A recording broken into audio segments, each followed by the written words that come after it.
जय श्री कृष्णा। राधे राधे। आइए सुनते हैं वट पूर्णिमा पर श्री सत्यनारायण व्रत कथा। सत्यनारायण भगवान की पूजा का बहुत अधिक महत्व होता है। श्री सत्यनारायण व्रत कथा के कुल 5 अध्याय हैं, जिनका श्रवण करने से मनुष्य के सभी कष्ट मिट जाते हैं। आइए सुनते हैं सत्यनारायण व्रत कथा। एक समय की बात है, नैशिरण्य तीर्थ में सौनकादि 88,000 ऋषियों ने श्री सूत जी से पूछा, हे प्रभु, इस कलयुग में वेद विद्या रहित मनुष्यों को प्रभु भक्ति किस प्रकार मिल सकती है तथा उनका उद्धार कैसे होगा? हे मुनि श्रेष्ठ, कोई ऐसा तप बताइए जिससे थोड़े समय में ही पुण्य मिले और मनवांछित फल भी मिल जाए। इस प्रकार की कथा सुनने की हम लोग की इच्छा रखते हैं।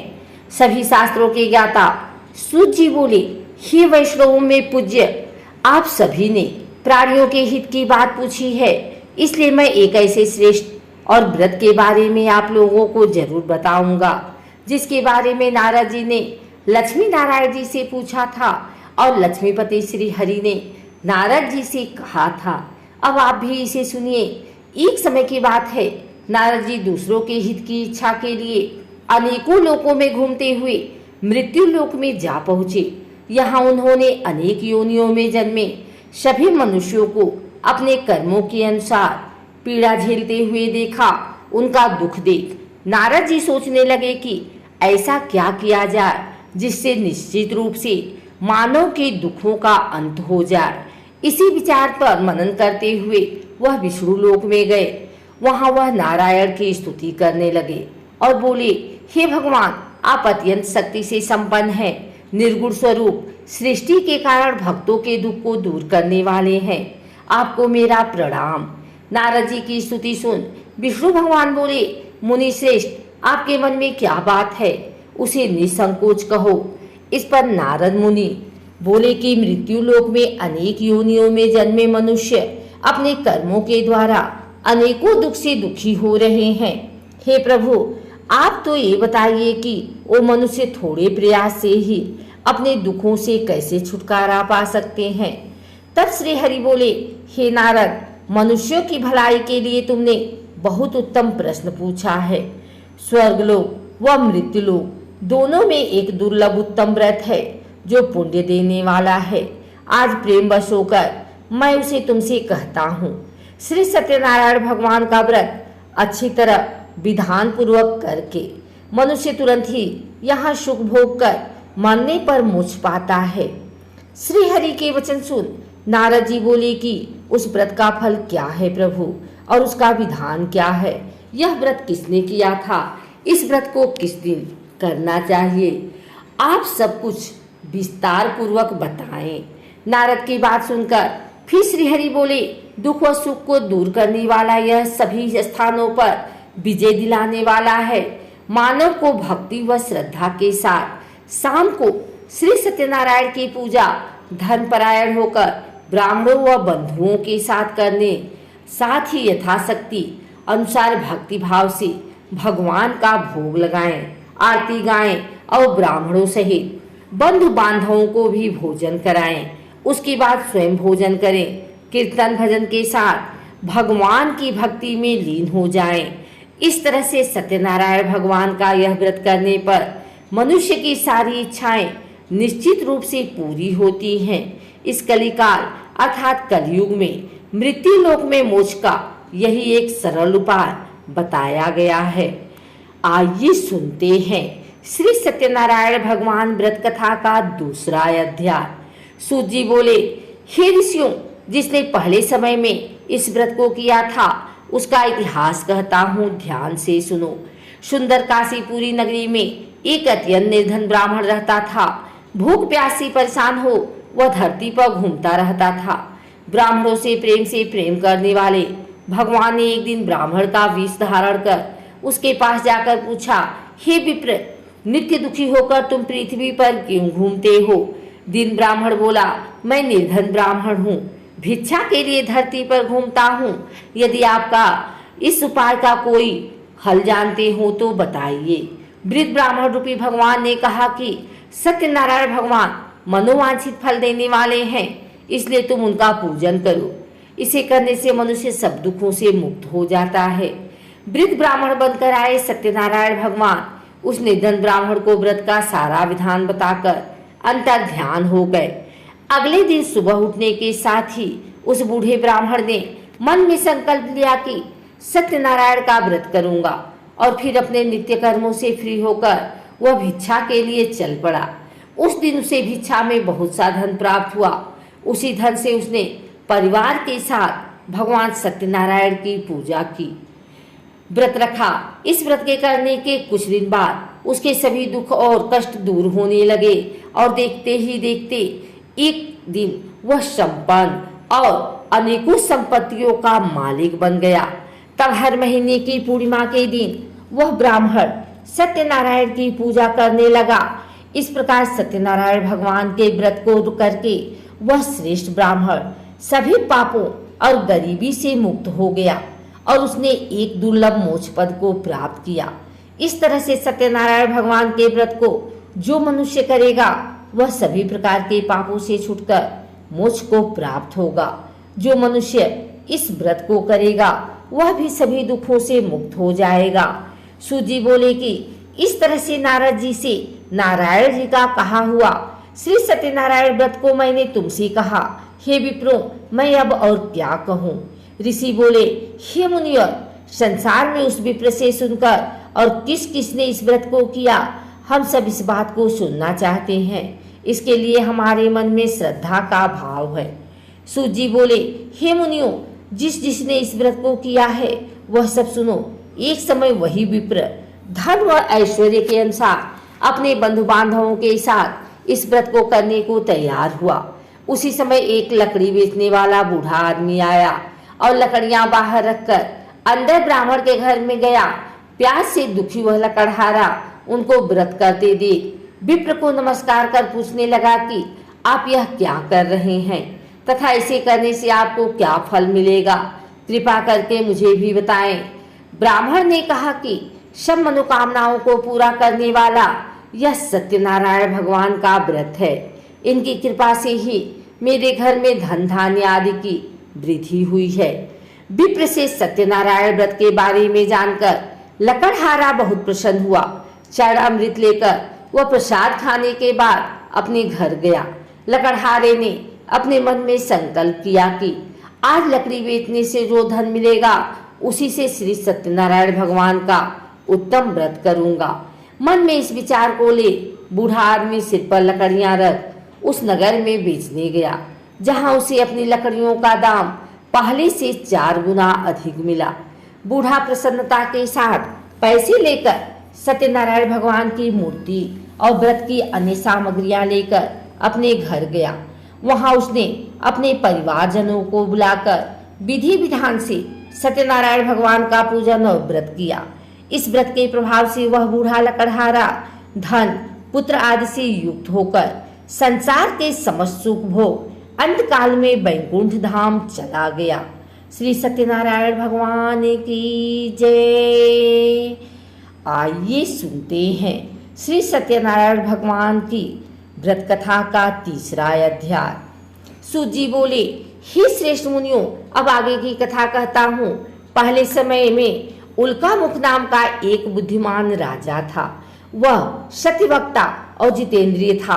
प्रतिदिन देवस्थानों पर जाता और निर्धनों को धन देकर उनके कष्ट दूर करता था।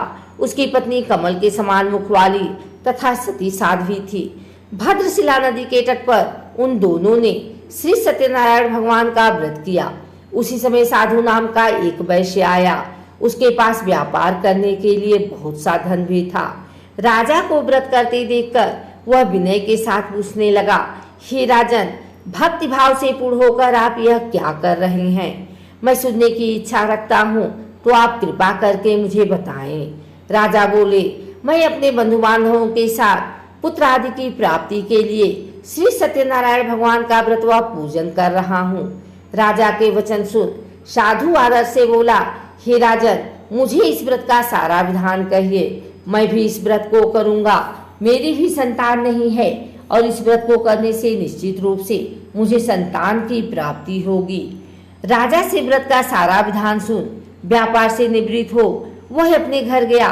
साधु ने अपनी पत्नी को संतान देने वाले इस व्रत का वर्णन कर सुनाया और कहा कि जब मेरी संतान होगी तब मैं इस व्रत को करूंगा।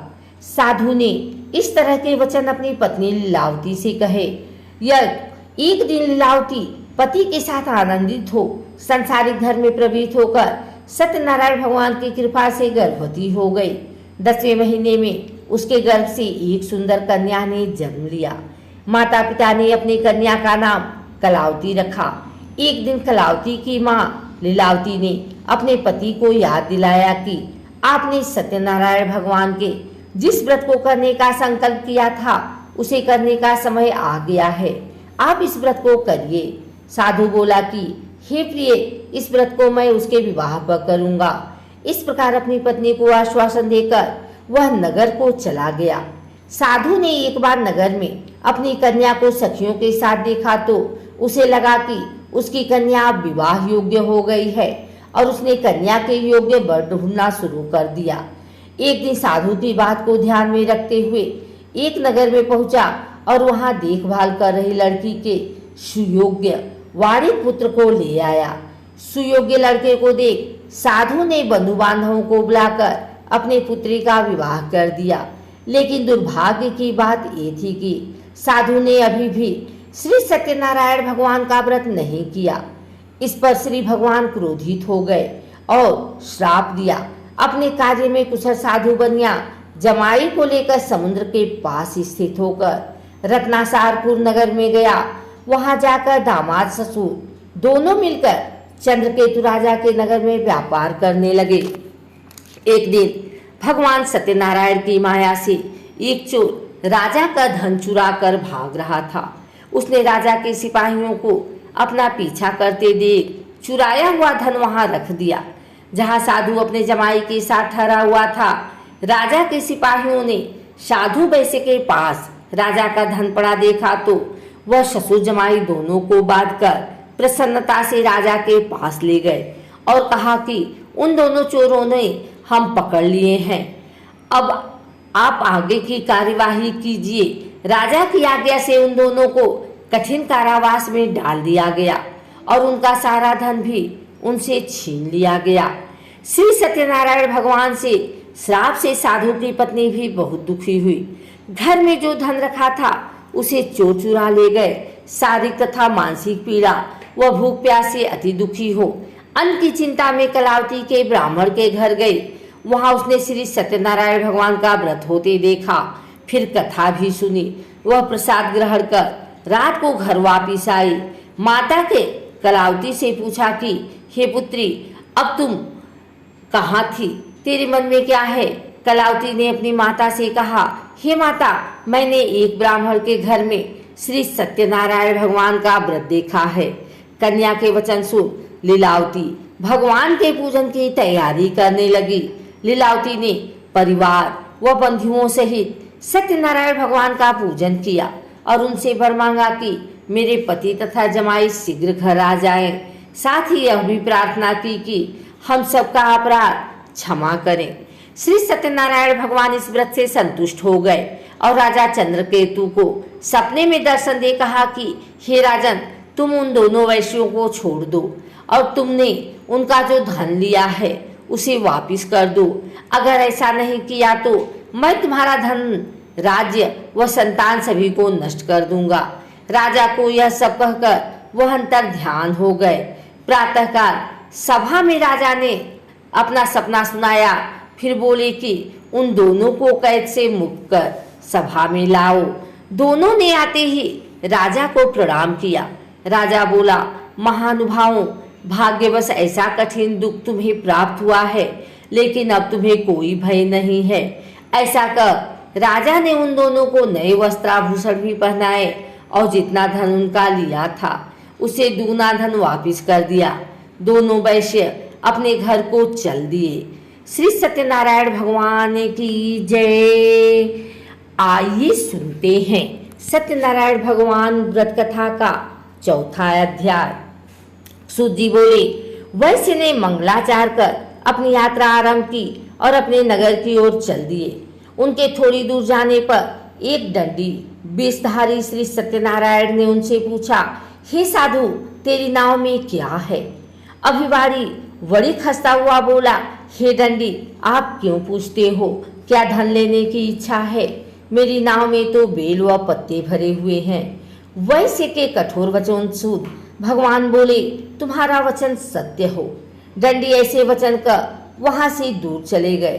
कुछ दूर जाकर समुद्र के किनारे बैठ गए।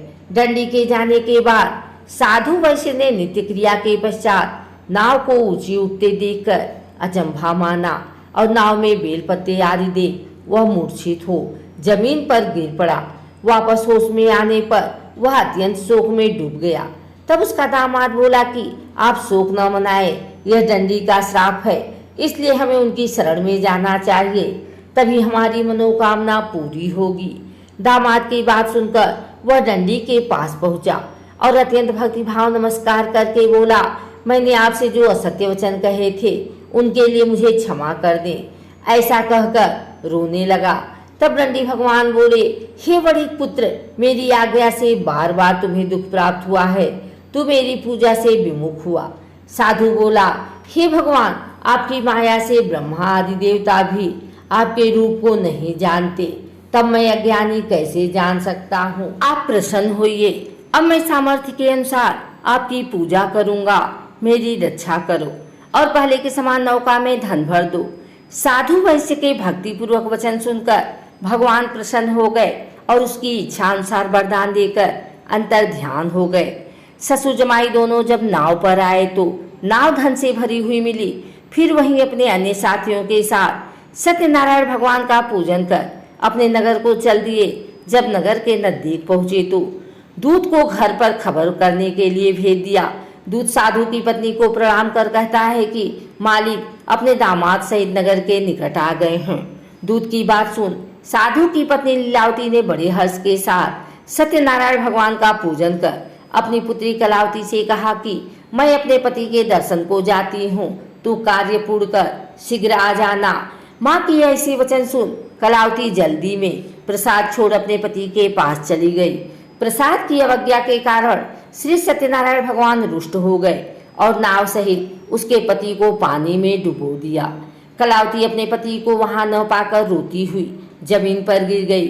नौका को डूबा हुआ देख वह कन्या को रोता देख साधु दुखी होकर बोला कि हे प्रभु, मुझसे तथा मेरे परिवार से जो भूल हुई है उसे क्षमा करें। साधु के दीन वचन सुनकर श्री सत्यनारायण भगवान प्रसन्न हो गए और आकाशवाणी हुई, हे साधु, तेरी कन्या मेरे प्रसाद को छोड़कर आई है, इसलिए इसका पति अदृश्य हो गया है। यदि वह घर जाकर प्रसाद खाकर लौटती है तो इसे इसका पति अवश्य मिलेगा। आकाशवाणी सुन कलावती ने वैसा ही किया जैसा आकाशवाणी के दौरान भगवान ने कहा और फिर प्रसाद ग्रहण करने के बाद जब वो वापस आई तो अपने पति के दर्शन करके अत्यंत प्रसन्न हुई। उसके बाद साधु अपने बंधु बांधवों सहित श्री सत्यनारायण भगवान का विधि विधान से पूजन करने लगा। इस लोक का सुख भोग कर वह अंत में स्वर्ग लोक को चला गया। श्री सत्यनारायण भगवान की जय। आइए सुनते हैं श्री सत्यनारायण भगवान व्रत कथा का 5वां अध्याय। सूत जी बोले, हे ऋषियों, मैं और भी एक कथा सुनाता हूँ, उसे भी ध्यान पूर्वक सुनो। प्रजापालन में लिन तुंगध्वज नाम का एक राजा था। उसने भी भगवान का प्रसाद त्याग कर बहुत ही दुख किया। एक बार जंगल में जाकर वन्य पशुओं को मारकर वह बर के पेड़ के नीचे आया। वहां उसने ग्वालों की भक्ति भाव से अपने बंधुओं सहित सत्यनारायण भगवान का पूजन करते देखा। अभिमानवश राजा ने उन्हें देखकर भी पूजा स्थान में नहीं गया और ना ही उसने भगवान को प्रणाम किया। ग्वालों ने राजा को प्रसाद दिया, लेकिन उसने वह प्रसाद नहीं खाया और प्रसाद को वहीं छोड़ वह अपने नगर को चला गया। जब वह नगर में पहुंचा तो वहां सब कुछ तहस नहस हुआ पाया तो वह शीघ्र ही समझ गया कि यह सब भगवान के अनादर का ही परिणाम है। वह दोबारा ग्वालों के पास पहुंचा और विधि पूर्वक पूजा करके प्रसाद खाया तो श्री सत्यनारायण भगवान की कृपा से सब कुछ पहले जैसा हो गया। दीर्घ काल तक सुख भोगने के बाद मरणोपरांत उसे स्वर्गलोक की प्राप्ति हुई। जो मनुष्य परम दुर्लभ इस व्रत को करेगा तो भगवान श्री सत्यनारायण की अनुकंपा से उसे धन धान्य की प्राप्ति होगी। निर्धन धनी हो जाता है और भय मुक्त हो जाकर जीवन जीता है। संतानहीन मनुष्य को संतान सुख मिलता है और सारे मनोरथ पूर्ण होने पर मानव अंतकाल में बैकुंठ धाम को जाता है। तब सूत जी बोले, जिन्होंने पहले इस व्रत को किया है अब उनके दूसरे जन्म की कथा कहता हूँ। वृद्ध सतानंद ब्राह्मण ने सुदामा का जन्म लेकर मोक्ष की प्राप्ति की। लकड़हारे ने अगले जन्म में निषाद बनकर मोक्ष प्राप्त किया। उल्का मुख नाम का राजा दशरथ होकर बैकुंठ को गए। साधु नाम के वैश्य ने मोर ध्वज बनकर अपने पुत्र को आरे से चीरकर मोक्ष पाया। महाराज तुंगध्वज ने स्वयंभू होकर भगवान में भक्ति युक्त होकर कर्म कर मोक्ष पाया। कथा सुनने के बाद सभी ने श्री हरि का झुककर प्रणाम किया। श्री सत्यनारायण भगवान की जय।